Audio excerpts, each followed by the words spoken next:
Hello everyone, I hope so आप सभी लोग ठीक होंगे। आज के इस वीडियो के माध्यम से हम सीबीआई से जुड़े सारे फैक्ट्स एंड फिगर को देखेंगे तथा इसे समझेंगे कि सीबीआई की उत्पत्ति कैसे हुई, यानी इसका गठन कैसे हुआ, इसकी मीनिंग, वर्क, फंक्शन तथा इसके रोल को भी देखेंगे। सीबीआई किस प्रकार समय समय पर इन्वेस्टिगेशन से जुड़े कार्य को संचालित करता है, इन तमाम पहलुओं पर विस्तार से चर्चा करेंगे। CBI examination point of view से भी काफ़ी इंपॉर्टेंट टॉपिक है, क्योंकि इससे जुड़े प्रश्न यूपीएससी स्टेट पीसीएस के मेंस एग्जामिनेशन में खासकर केस स्टडी के रूप में जनरल स्टडी पेपर 2 पेपर 4 में से जुड़े प्रश्न देखने को मिलते हैं।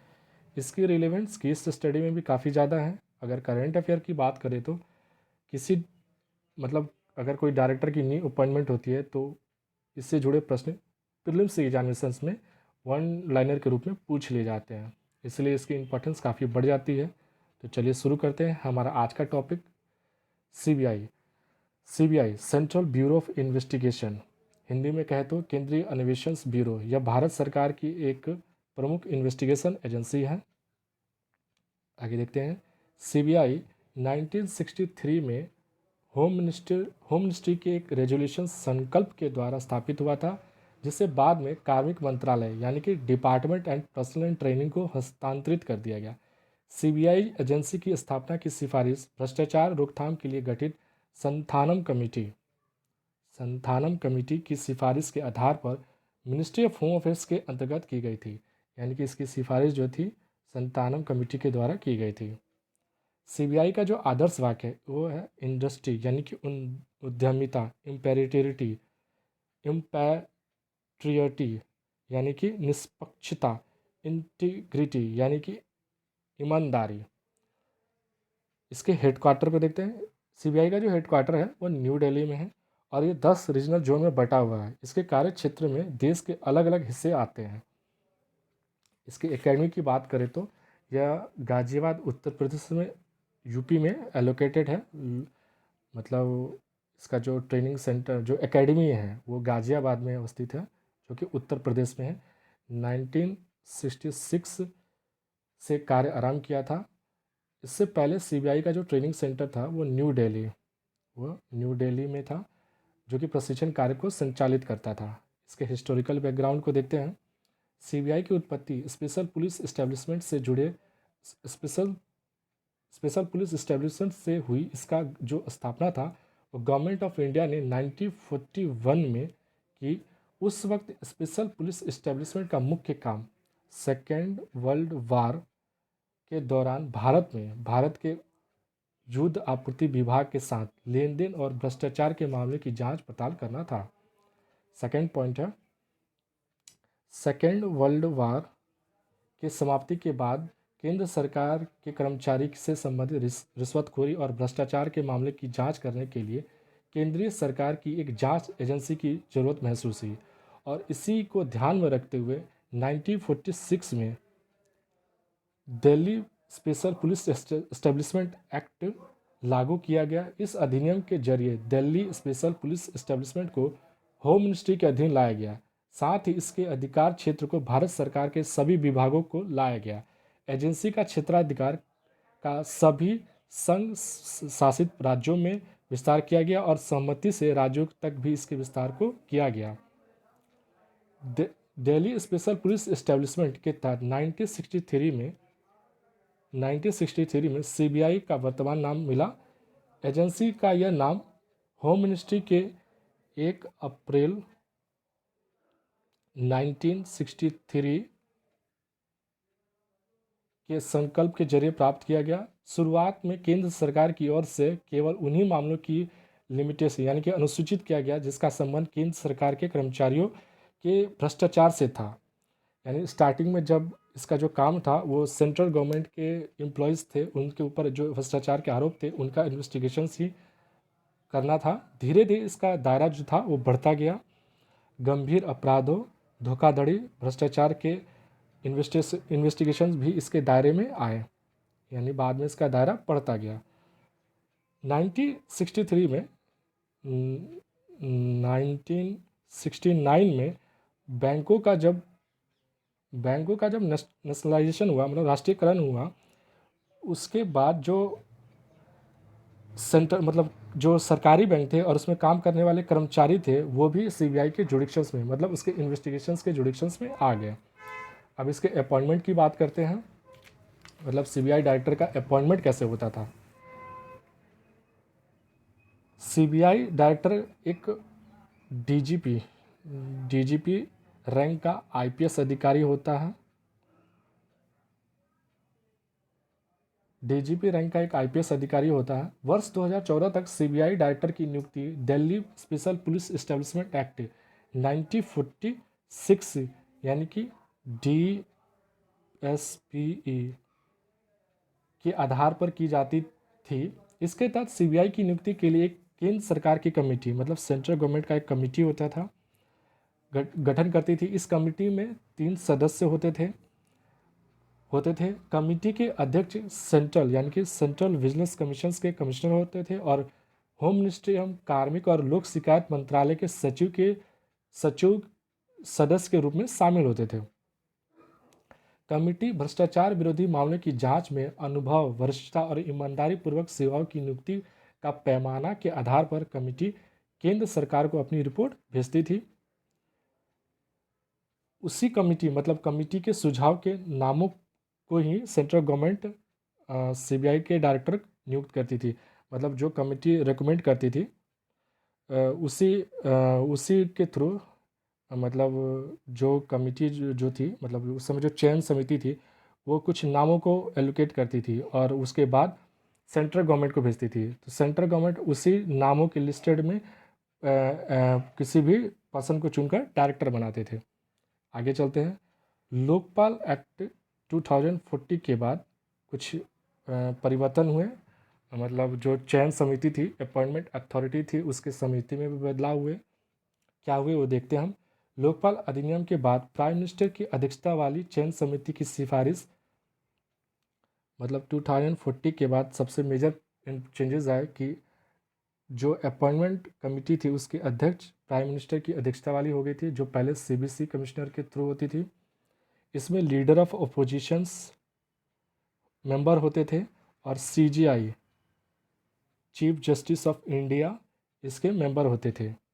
अगर चीफ जस्टिस ऑफ इंडिया यानी कि सीजीआई जो है किन्हीं कारणों से इसमें शामिल नहीं होते हैं तो वो सुप्रीम कोर्ट के किसी भी न्यायाधीश को इसमें शामिल होने के लिए नामित कर सकते हैं। ये उनके अथॉरिटी में था। अब बात यह है कि इसको, इन नामों का शॉर्टलिस्ट कैसे किया जाता, इसे भी समझते हैं। फ्रेंड्स, इस सारी बातों को, इन बारीकियों को आप ध्यान से समझिए कि कैसे इनकी चयन समिति होती थी, इनका अपॉइंटमेंट कैसे होता था, पहले कैसे होता था, लोकपाल अधिनियम के बाद क्या उनमें बदलाव हुए, और जो मेंबर्स होते थे, जो एलिजिबिलिटी जो क्राइटेरिया होता था उसका शॉर्टलिस्ट कैसे किया जाता था, इन बातों को भी समझते हैं। जो शॉर्टलिस्ट कैंडिडेट होते हैं, यानी कि सीबीआई डायरेक्टर के लिए जो नेम शॉर्टलिस्ट किए जाते थे, इसके बारे में समझते हैं। सीबीआई के डायरेक्टर की नियुक्ति का प्रक्रिया जो था वो होम मिनिस्ट्री किससे शुरू होता था, और ministry of home affairs MHA वरिष्ठता के अनुभव के आधार पर अधिकारियों की सूची बनाता था। होम मिनिस्ट्री इस लिस्ट को डीओपीटी को सेंड करता था, department of personal and training को सेंड करता था। आगे चलते हैं, देखते हैं। इसके बाद डीओपीटी जो है वरिष्ठता, निष्ठता और भ्रष्टाचार रोधी मामलों के अनुभव के आधार पर ऐसे अधिकारियों का चयन करता था, और चयन नामों के जो लिस्ट होती थी वो अपॉइंटमेंट अथॉरिटी को भेजता था। इसके बाद चयन समिति सीबीआई डायरेक्टर के नाम पर मोहर लगाते थे, जिसके हेड जो होते थे प्राइम मिनिस्टर होते थे। लोकपाल अधिनियम के मुताबिक, जो लोकपाल एक्ट था उसके मुताबिक जो सीबीआई जो डायरेक्टर है, सीबीआई के जो डायरेक्टर होते हैं उनका कार्यकाल 2 साल के लिए फिक्स किया गया। किसके थ्रू? लोकपाल एक्ट 2040 के through. Prime minister, chief justice of India and leader of opposition committee के फैसले के बगैर, ये बात ध्यान देने वाली है, prime minister, chief justice of India, leader of opposition के कमेटी के फैसले के बगैर सरकार ना तो कार्य कम कर सकती थी और ना ही कोई अंतरिम परिवर्तन कर सकती थी। अब यह है कि सीबीआई डायरेक्टर को कैसे हटाया जा सकता है, इस बात को भी समझते हैं। साल 1997 से पहले सीबीआई के जो डायरेक्टर हैं उसे सरकार अपनी मर्जी से कभी भी हटा सकती थी, लेकिन 1997 में विनीत नारायण मामले में सुप्रीम कोर्ट ने कार्यकाल का जो टेन्योर का जो फिक्स था उसे 2 साल कर दिया। मतलब उन्होंने ये डिसीजन दिया कि जो सीबीआई डायरेक्टर का जो कार्यकाल होगा वो 2 साल कम से कम होगा ही होगा, ताकि सीबीआई डायरेक्टर फ्री हैंड से अपने काम को कर सके। सीबीआई डायरेक्टर को हटाने के लिए डीओपीटी यानी कि DOPT department of personal telling को हाई लेवल कमेटी के पास मामले को भेजना पड़ता है। इसके बाद ही एक मतलब भेजने के बाद एक बैठक बुलाई जाती है और ये बताया जाता है कि आरोप है सीबीआई डायरेक्टर के ऊपर, और वो पूछती थी, जो अपॉइंटमेंट कमेटी थी उसे पूछती थी चयन समिति से डीओपीटी के द्वारा ये क्वेश्चन किया जाता है कि इसे अब हटाया जाए या ना हटाया जाए। ये फैसला 3 सदस्यीय जो कमेटी थी, अपॉइंटमेंट अथॉरिटी जो थे, उनके सदस्य prime minister, chief justice of India, leader of opposition होते हैं और उनके द्वारा ये चीज़ें तय की जाती थी। इस प्रकार ये स्पष्ट होता है कि सीबीआई डायरेक्टर की जो नियुक्ति है, मतलब सीबीआई के डायरेक्टर की जो अपॉइंटमेंट है वो एक बड़ी स्क्रूटनी के बाद ही की जाती थी, ताकि इस प्रतिष्ठित पद पर सही व्यक्ति को ही तैनात किया जा सके। सीबीआई गंभीर आपराधिक मामलों के जांच के साथ ही कानून लागू करने में अंतर्राज्यीय मतलब इंटरस्टेट और अंतर्राष्ट्रीय सहयोगों को बढ़ावा देने के लिए एक नोडल एजेंसी है के रूप में कार्य करता है। सीबीआई एक जो है मल्टी डिसिप्लिनरी इन्वेस्टिगेशन एजेंसी है, थोड़ा इसे ऊपर कर लेते हैं, जो कि मेनली 3 डिवीज़न विंग में इसे बांटा गया है। क्या है इसे समझते हैं। फर्स्ट है एंटी करप्शन डिवीज़न। इस डिवीज़न में रिश्वत और भ्रष्टाचार के मामले और भ्रष्टाचार के निवारण पहलुओं से संबंधित कार्यों के संबंध में जानकारी एकत्रित करता है।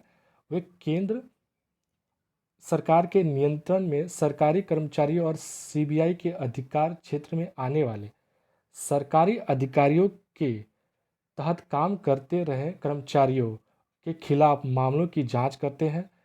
एक भ्रष्ट नौकरशाह को चाहे वो कितने भी ऊंचे पद पर क्यों ना हो, उसे खोज निकालना और दंडित करना प्रिवेंशन ऑफ करप्शन एक्ट, ये थोड़ी टेक्निकल प्रॉब्लम है,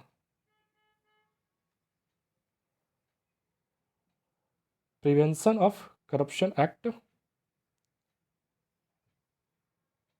के अधीन इससे अनिवार्य दंड देने का एक प्रावधान था जो अरेस्ट था। सेकंड पॉइंट है हमारा इकोनॉमिक ऑफेंस डिवीज़न। ये क्या है। सीबीआई का एक एरिया जो 1963 को स्थापित किया गया, यह दिल्ली पुलिस इस्टेब्लिशमेंट एक्ट यानी कि DSPE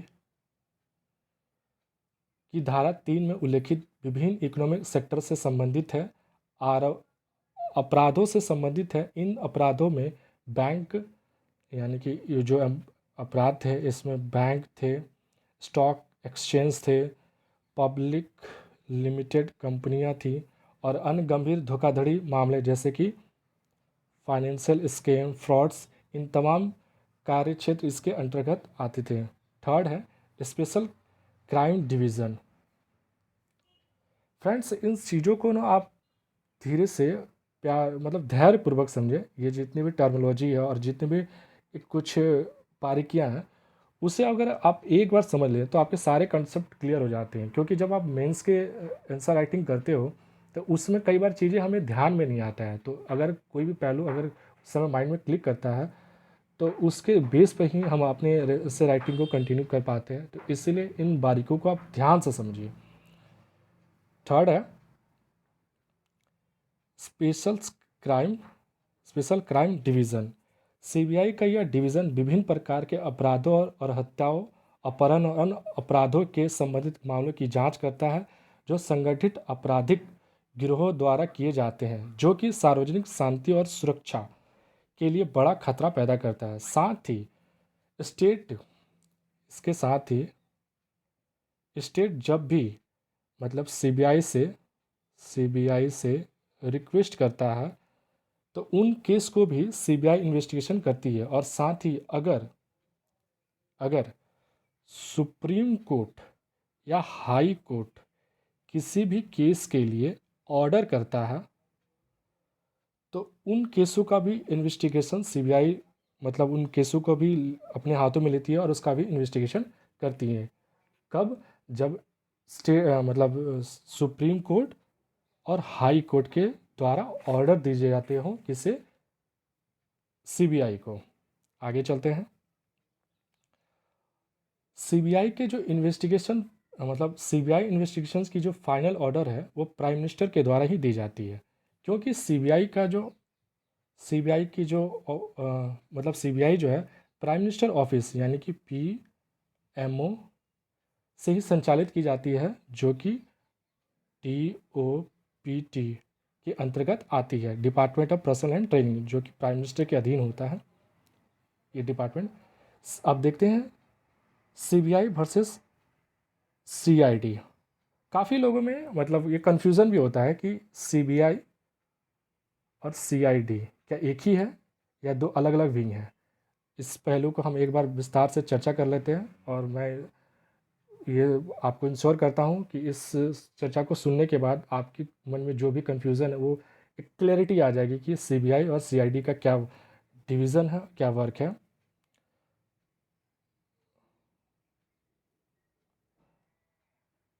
सीबीआई जो है, चलिए शुरू करते हैं फर्स्ट में। सॉरी इसके लिए काफ़ी टेक्निकल इशू आ रही है, लेकिन कोई बात नहीं, हमारा हौसला काफ़ी बुलंद है, हम अपने स्टडी को और कंटिन्यू करते हैं। सीबीआई सीबीआई एक सेंट्रल गवर्नमेंट का सीबीआई जो है सेंट्रल गवर्नमेंट यानी कि केंद्र सरकार के तहत एक प्राइमरी इन्वेस्टिगेशन एजेंसी है। साथ ही जो सीआईडी है स्टेट पुलिस यानी कि स्टेट पुलिस का हिस्सा है। सीआईडी का जो फुल फॉर्म होता है सीआईडी का जो फुल फॉर्म होता है क्राइम इन्वेस्टिगेशंस डिपार्टमेंट होता है। सीबीआई राज्य के सुरक्षा संबंधित मामलों के साथ साथ सीबीआई जो होता है राज्य के सुरक्षा संबंधित मामलों के साथ साथ राष्ट्रीय महत्व की मामलों की जांच करता है।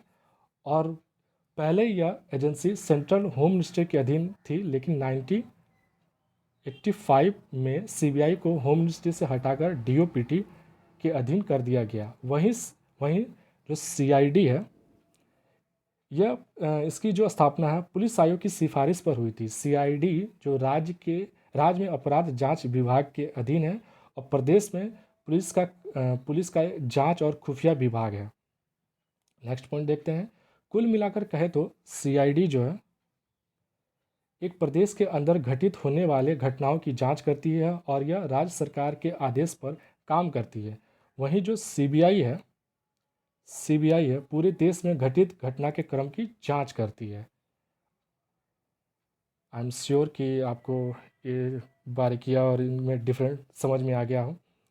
अब सीआईडी और सीबीआई के कन्फ्लिक्ट को देखते हैं, क्योंकि इन दिनों काफ़ी चर्चा में है, तो चलिए इसे समझने का प्रयास करते हैं। अक्सर हमें सीबीआई और स्टेट यानी कि स्टेट पुलिस के बीच विवादों के बारे में सुनने या देखने को मिलता है कि राज्य सीबीआई को अपने स्टेट में इन्वेस्टिगेशन करने से मना करती है। ऐसा क्यों होता है? मतलब सीबीआई जो है सेंट्रल इन्वेस्टिगेशन जो है सेंटर का टीम है, तो एक स्टेट कैसे मना कर सकता है? क्या मेन रीज़न क्या होता है, इसे हम समझते हैं। और आई एम श्योर कि एक बार आप इसे समझ लें तो इस पर कोई कन्फ्यूजन नहीं होगा, क्लियरिटी हो जाएगी। दरअसल भारत के संविधान में 7th शेड्यूल जो है इसके तहत स्टेट जो है और सेंटर के बीच पावर का डिवीज़न कर दिया गया है। उसके तहत तीन लिस्ट है। पहला जो है यूनियन लिस्ट, यानी फर्स्ट जो है यूनियन लिस्ट, हिंदी में क्या है तो संघ सूची। सेकंड है state list, state list. Third जो है कॉन्करेंट लिस्ट यानी कि समवर्ती सूची। जो पुलिस है ना, पुलिस और इन्वेस्टिगेशन से जुड़े जो सब्जेक्ट है ना, वो जो स्टेट से जुड़े सब्जेक्ट हैं। और मैंने अभी डिस्कस किया, जैसा कि हम जानते हैं कि जो स्टेट से जुड़े सब्जेक्ट है उस पर कानून बनाने का अधिकार जो होता है वो स्टेट गवर्नमेंट का होता है। लेकिन लेकिन एक ट्विस्ट है, जो सीबीआई है, सीबीआई वो सेंट्रल एजेंसी है, सेंट्रल एजेंसी का हिस्सा है। और पुलिसिया जो एक्टिविटी है वो स्टेट, मतलब स्टेट के सब्जेक्ट है। तो दरअसल मतलब अगर बात ये हो जाती है कि जब सीबीआई इन्वेस्टिगेशन करने के लिए स्टेट में जाती है तो उसको स्टेट्स के कंसर्न की ज़रूरत होती है। मतलब जब तक वो स्टेट कंसर्न नहीं देगा सीबीआई को कि मेरे स्टेट में आकर इन्वेस्टिगेशन करे, तब तक सीबीआई उस केस की इन्वेस्टिगेशन राज्यों में जाकर नहीं कर सकते हैं। इसीलिए हर राज्य सेंट्रल गवर्नमेंट को कंसर्न देती है कि हम सीबीआई का जो इन्वेस्टिगेशन है आप हमारे राज्य में कर सकते हैं। तो कई बार ऐसा देखने को मिलता है कि जो राज्यों के द्वारा वो कंसर्न को वापस ले जाता है, कंसर्न को वापस ले ले जाता है ताकि वो सीबीआई उस चीज़ में ताकि सीबीआई उस केस में इन्वेस्टिगेशन नहीं कर सके। लेकिन इसमें एक और ट्विस्ट है, अगर सुप्रीम कोर्ट और हाई कोर्ट के द्वारा सीबीआई को डायरेक्ट ऑर्डर दिया जाए तो स्टेट से कंसर्ट लेने की कोई ज़रूरत नहीं है। मतलब उस समय सीबीआई जो है फ्री हैंड से काम करता है। कब काम करता है? जब सुप्रीम कोर्ट और हाई कोर्ट से डायरेक्ट ऑर्डर सीबीआई को मिले, डायरेक्ट ऑर्डर मिले तो उसको स्टेट के कंसर्न की ज़रूरत नहीं होती है। सॉरी, टेक्निकल इशू काफ़ी ज़्यादा हो रही है, इसके लिए मैं माफ़ी चाहूँगा। आई होप सो आप कोऑपरेट कर रहे होंगे। आगे चलते हैं, इसके चैलेंजेस को देखते हैं। भारत के सर्वोच्च न्यायालय ने सीबीआई की कार्यकलापों को अत्यधिक राजनीतिक हस्तक्षेप के कारण इसे स्वामी की आवाज़ में बोलने वाला पिंजड़ा बंद तोता कहा। ये काफ़ी बड़ा कमेंट था सुप्रीम कोर्ट के द्वारा सीबीआई के ऊपर, क्योंकि अक्सर समय समय पर ये देखा गया है कि सीबीआई को एक पॉलिटिकल टूल्स के रूप में, जो पॉलिटिकल टूल्स के रूप में यूज़ करते हुए देखा गया। तो इसलिए मतलब इसकी क्रिटिसिज्म भी हुई है और सीबीआई सुप्रीम कोर्ट के द्वारा इसे पिंजड़ा बंद तोता के रूप में भी कहा गया है। अब इसके नेक्स्ट पॉइंट को देखते हैं, लॉस ऑफ क्रेडिबिलिटी। सीबीआई जैसे एजेंसी की छवि को सुधारना अब तक की सबसे बड़े चुनौतियों में से एक है, क्योंकि राजनेताओं राजनीति से जुड़े कई मामलों में मिसमैनेजमेंट संबंधित कई समस्या सामने देखने को मिलती है। इसलिए कई बार सीबीआई के ऊपर एलिगेशंस लगते हैं। आगे चलते हैं, इसे ऊपर कर लेते हैं। नेक्स्ट पॉइंट है lack of accountability. Central bureau of investigations यानी कि सीबीआई को सूचना का अधिकार अधिनियम यानी कि आरटीआई सूचना के अधिकार अधिनियम के प्रावधानों से छूट प्राप्त है। इस प्रकार यह सार्वजनिक जवाबदेही, मतलब कि जो अकाउंटेबिलिटी है उससे ये मुक्त है, यानी कि फ्री है। नेक्स्ट पॉइंट है लिमिट पावर। इन्वेस्टिगेशन से संबंधित जो सीबीआई के सदस्य के अधिकार, जो पावर क्षेत्र है, राज्य सरकार के सम्मति के अधीन है। मतलब जब तक स्टेट कंसल्ट नहीं देती है सीबीआई को इन्वेस्टिगेशंस के लिए कि मेरे राज्य में, मतलब कोई भी स्टेट अगर कंसल्ट जो सेंट्रल गवर्नमेंट को भेजती है सीबीआई के इन्वेस्टिगेशन से रिगार्डिंग, अगर वो कंसर्न वापस ले लेती है तो सीबीआई के जुडिक्शन से वो बाहर हो जाती है। मतलब सीबीआई फिर वो चीज़ें मतलब वहाँ पे उस राज्य में इन्वेस्टिगेशन नहीं कर सकती है।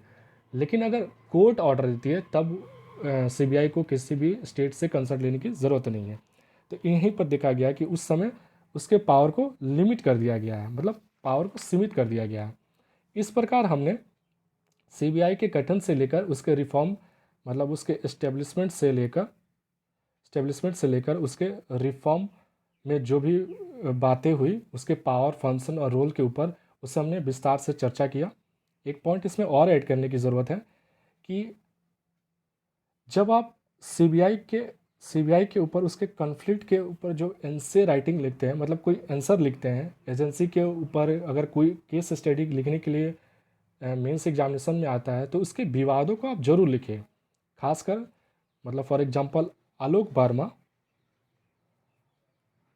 वर्सेस जो राकेश राकेश अस्थाना का जो केस था, और किस प्रकार एम नागेश्वर राव को सीबीआई का अंतरिम डायरेक्टर नियुक्त किया गया था, इन तमाम पहलुओं को आप उदाहरण स्वरूप जरूर मेंशन करें।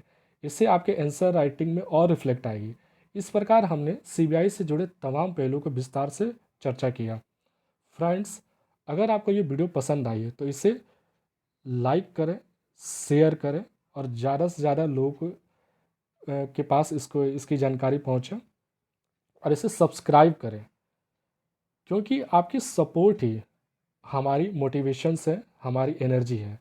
और इसे ज़्यादा से ज़्यादा लोगों तक शेयर करें ताकि इतनी इंपॉर्टेंट स्टडी मटेरियल सभी तक पहुंच सके।